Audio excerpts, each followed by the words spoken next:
Alors comme ça, il faudrait se raser la barbe pour lutter contre le coronavirus? Évidemment, ce n'est pas si simple, mais vous allez le voir, c'est une histoire tirée par les cheveux.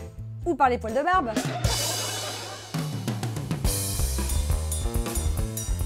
Depuis plusieurs jours, ce message circule sur les réseaux sociaux et même dans certains médias.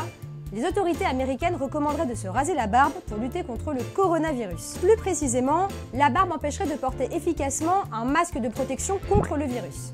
Ce message s'accompagne d'un graphique très précis.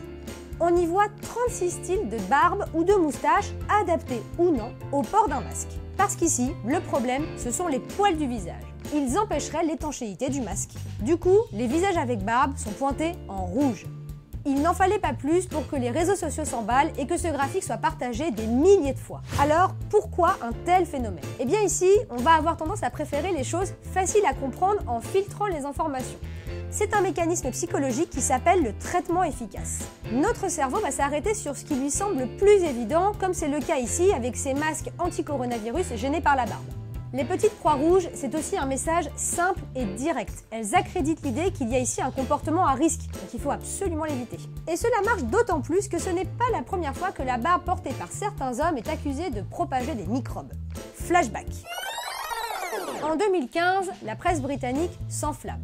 Une prétendue étude aurait révélé que les barbes seraient en réalité plus sales que la cuvette des toilettes. Elles seraient donc des nids à bactéries.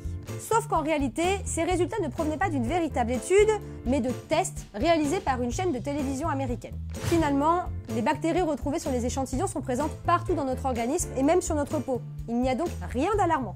À nouveau, vous le voyez, notre cerveau a effectué un traitement efficace. Il s'est arrêté sur ce qui lui paraissait le plus simple à comprendre. Alors finalement, ces poils sur le visage, est-ce qu'ils gênent vraiment la lutte contre le coronavirus? Eh bien messieurs, rassurez-vous, vous pouvez continuer à porter la barbe ou la moustache. En réalité, ce graphique n'a pas été produit en lien avec l'épidémie de coronavirus. Il date de 2017 et il s'adresse aux personnes qui travaillent régulièrement avec ce genre d'équipement, comme dans les hôpitaux ou dans les laboratoires par exemple. D'ailleurs, on rappelle que l'OMS ne recommande pas à tout le monde de porter ce genre de masque, uniquement aux soignants et aux personnes infectées. Pour continuer à vous protéger des infox, n'oubliez pas, trouvez systématiquement la date de publication des documents que vous consultez et surtout, demandez-vous dans quel contexte ils ont été publiés.